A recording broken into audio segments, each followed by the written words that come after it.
வெயில் காலம் வந்தாச்சு. பழைய சாதத்தில் ஒரு வத்தல் செய்து பார்க்கலாம் இன்றைக்கி. 1.5 கப் அளவு புழுங்கல் அரிசி நல்லா வேக விட்டு வடித்து எடுத்த சாதம். அரிசியை குக்கரில் வேக வச்சும் யூஸ் பண்ணலாம். சாதம் நிறைய மீந்து போனால் அதை கூட நம்ம யூஸ் பண்ணி வத்தல் போட்டுக்கலாம். சாதம் நல்லா ஆறுனதுக்கப்புறம் ஒரு 1/4 ஸ்பூன் அளவுக்கு உப்பு, 1 டீஸ்பூன் அளவுக்கு தயிரும் சேர்த்து நல்லா நிறையா தண்ணி ஊற்றி மூடி வச்சிடணும். மத்தியானம் 2-3 மணி அளவுக்கு தண்ணி ஊற்றி வச்சா அடுத்த நாள் காலையில் 6-7 மணிக்கு வத்தல் போடுறதுக்கு கரெக்டாக இருக்கும்.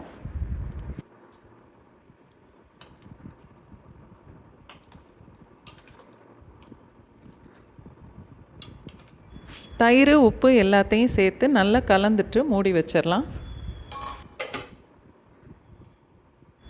அடுத்த நாள் காலையில் சாதத்தில் தண்ணியே இல்லாமல் நல்லா புழிஞ்சி எடுத்துட்டு ஹேண்ட் பிளெண்டர் வச்சும் கொஞ்சம் மசிச்சுக்கலாம்.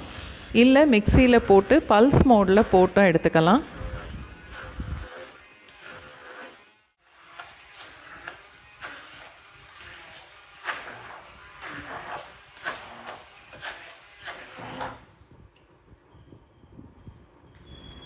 இந்த அளவுக்கு நல்லா மசிச்சு எடுத்துக்கணும்.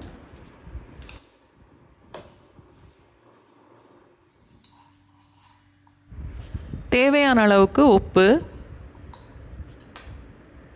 அதோட 1-2 பொடிச்ச மிளகா வத்தல் 1 டீஸ்பூன் நான் சேர்த்துருக்கேன்.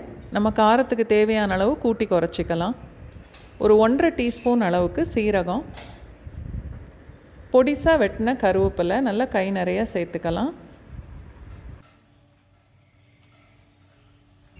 எல்லாத்தையும் சேர்த்து நல்லா கலந்துட்டு ஒரு துணியை நல்லா நனைச்சி புழிஞ்சு இந்த மாதிரி ஒரு தட்டில் போட்டுக்கணும். கலந்து வச்ச சாதத்தை இப்போ கையில் எடுத்து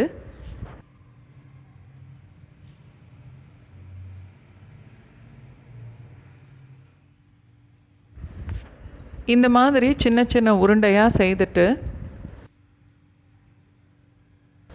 வெயிலில் ஒரு 2-3 நாள் வரைக்கும் நல்லா காய வச்சு எடுத்துக்கணும். 2 நாள் காஞ்சதுக்கப்புறம் துணியிலேருந்து எடுத்து நான் இந்த மாதிரி தட்டில் போட்டு இன்னும் கூட 1 நாள் காய வச்சு எடுத்திருக்கேன். எண்ணெய் நல்லா காஞ்சதுக்கப்புறம் அடுப்பை மீடியம் ஃப்ளேமில் மாற்றிட்டு இந்த பழைய சாதம் வத்தலை இப்போ பொரித்து எடுக்கணும்.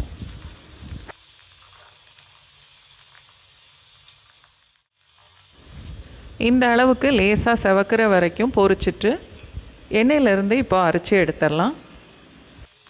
வீட்டில் சாதம் மீந்து போச்சுன்னா 1 கப் அளவு சாதத்தில் கூட ஃபஸ்ட்டு செய்து பாருங்கள்.